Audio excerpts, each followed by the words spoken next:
missed her diagnosis. Jennifer begins noticing that her weight is fluctuating more than she's used to.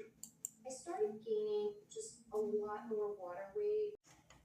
I had a clear indentation around the top of my foot. I had no definition around my ankle bones at all. That must have been scary. By the time they return from their trip, the swelling in and around Jennifer's ankles has strangely vanished on its own. Then, just 2 weeks later, the swelling returns with a vengeance. My protein levels in my blood being low, I thought, well, I eat a lot of protein. That's weird. The doctor assures her that the low protein levels are really nothing to be worried about. 5 months after the edema first set in, Jennifer feels trapped in her body, and once simple tasks begin to require monumental effort. It was getting hard to kneel down if I wanted to kneel down to my son's level. That's where I really felt the tightness in my legs. I was miserable just about the way I looked, about the way I felt, and also I was really concerned. Then, just when Jennifer doesn't think it can get any worse, she reaches the end of her rope. We were getting ready to go to Florida, and while I was packing, I had so much fluid retention in my legs and my ankles and my feet. I was in tears. I couldn't pack. I had to put my feet up on pillows. Poor thing. And I just remember calling my mother just in tears, just saying something is wrong with me and they can't find it. When she told me that there was a problem with my kidneys, I wasn't happy about that. I don't blame you. Scared that my sister would end up on dialysis. There was a quite significant amount of swelling, and she had gained probably 10 pounds of weight, which was all pretty much fluid weight. All of Jennifer's symptoms point to one very clear and terrifying conclusion. Most of the time, we deal with decreased kidney function, but in her case, it was a constellation of clinical findings consistent with what's called nephrotic syndrome. Nephrotic syndrome is a disorder in which the kidneys have somehow been damaged. It's an extremely rare condition affecting approximately 2 in every 10,000 individuals. But nephrotic syndrome is itself only a symptom, indicating a much larger and serious problem with the kidneys. It's amyloidosis. Jennifer had amyloidosis.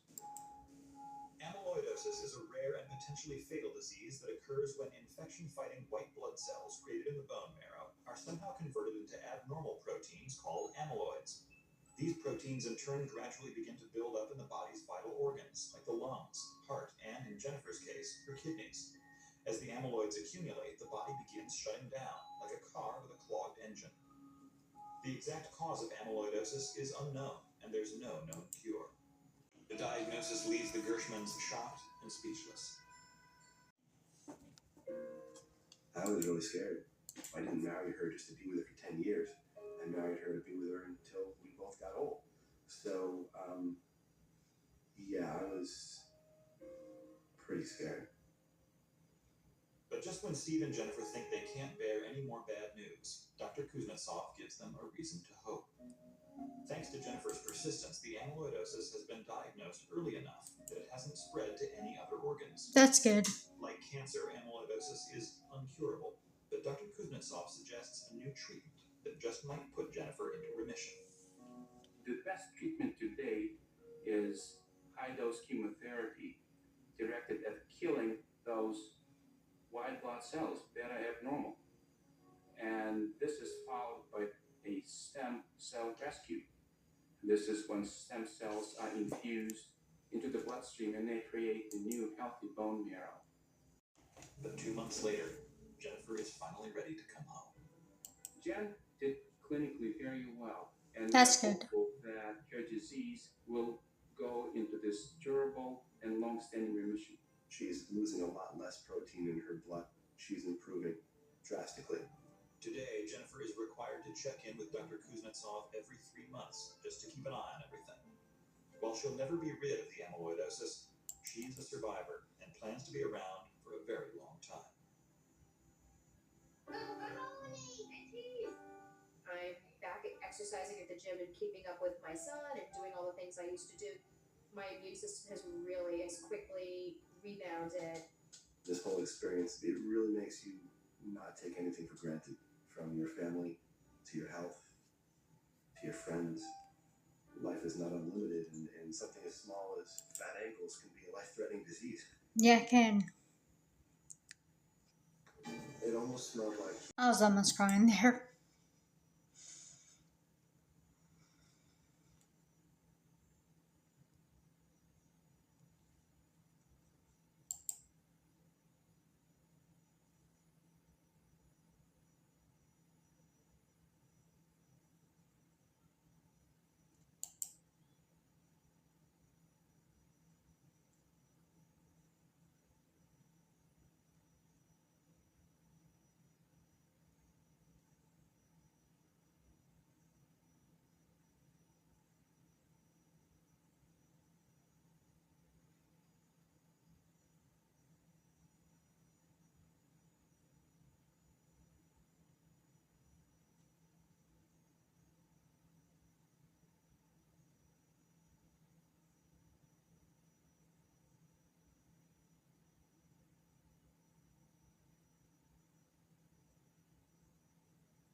For watching. I'll see you next time.